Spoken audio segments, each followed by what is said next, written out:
കേന്ദ്ര സർക്കാരിന്റെ പുതിയ നോട്ട് നയം പ്രാബല്യത്തിൽ വന്നതിനു ശേഷമുള്ള ആദ്യ ബാങ്ക് അവധി ദിനത്തിലും ചില്ലറക്കായുള്ള ജനങ്ങളുടെ നെട്ടോട്ടത്തിന് കുറവില്ല. നികുതി, ഫീസ് എന്നിവ അടയ്ക്കാൻ പഴയ നോട്ടുകൾ സ്വീകരിക്കുമെന്ന് ധനമന്ത്രി തോമസ് ഐസക്.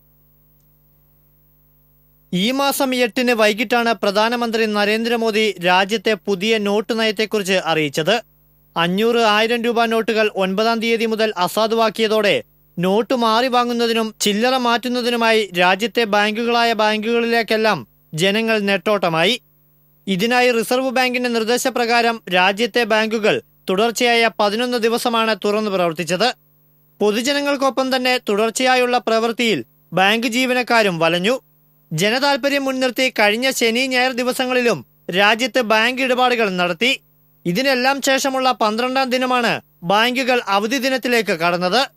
മുൻ ദിവസങ്ങളെ അപേക്ഷിച്ച് ബാങ്കുകളിലും ATMകളിലുമെല്ലാമായി ജനങ്ങളുടെ നീണ്ട വരിയും തിക്കും തിരക്കും ക്രമാനുഗതമായി കുറഞ്ഞു വരുന്ന സാഹചര്യമാണിപ്പോൾ നിലവിലുള്ളത്. ഇതിനിടയിലും പണത്തിനായുള്ള ജനങ്ങളുടെ ATMകളിലെ ക്യൂവും കുറവല്ല.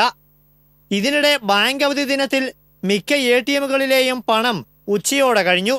തൃശൂർ നഗരത്തിലേതടക്കമുള്ള ചുരുക്കം ചില ബാങ്കുകളുടെ ATMകളിൽ മാത്രമാണ് ഉച്ചതിരിഞ്ഞുള്ള സമയത്തും ആവശ്യക്കാർക്ക് സേവനം ലഭ്യമാക്കാൻ സാധിച്ചത്.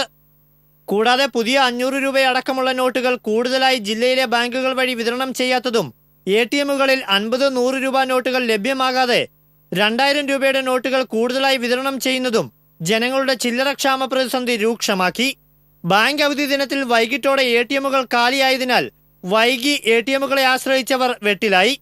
ഇക്കൂട്ടർ ഇനി തിങ്കളാഴ്ച ബാങ്ക് പ്രവർത്തനം ആരംഭിച്ച് ATMൽ പണം നിക്ഷേപിക്കുന്നതുവരെ കാത്തിരിക്കേണ്ടി വരും. അതേസമയം പുതിയ നോട്ടുകളുടെ ലഭ്യത ഉറപ്പാക്കും വരെ നികുതി, വെള്ളം, വൈദ്യുതി ബില്ലുകൾ അടയ്ക്കുന്നതിനും KSRTCയിലെ സീസൺ ടിക്കറ്റുകൾക്കും പഴയ നോട്ടുകൾ ഉപയോഗിക്കുന്നതിനുള്ള ഇളവ് വരുത്തി സംസ്ഥാന സർക്കാർ ഉത്തരവിറക്കിയിട്ടുണ്ട്. TCV, തൃശൂർ.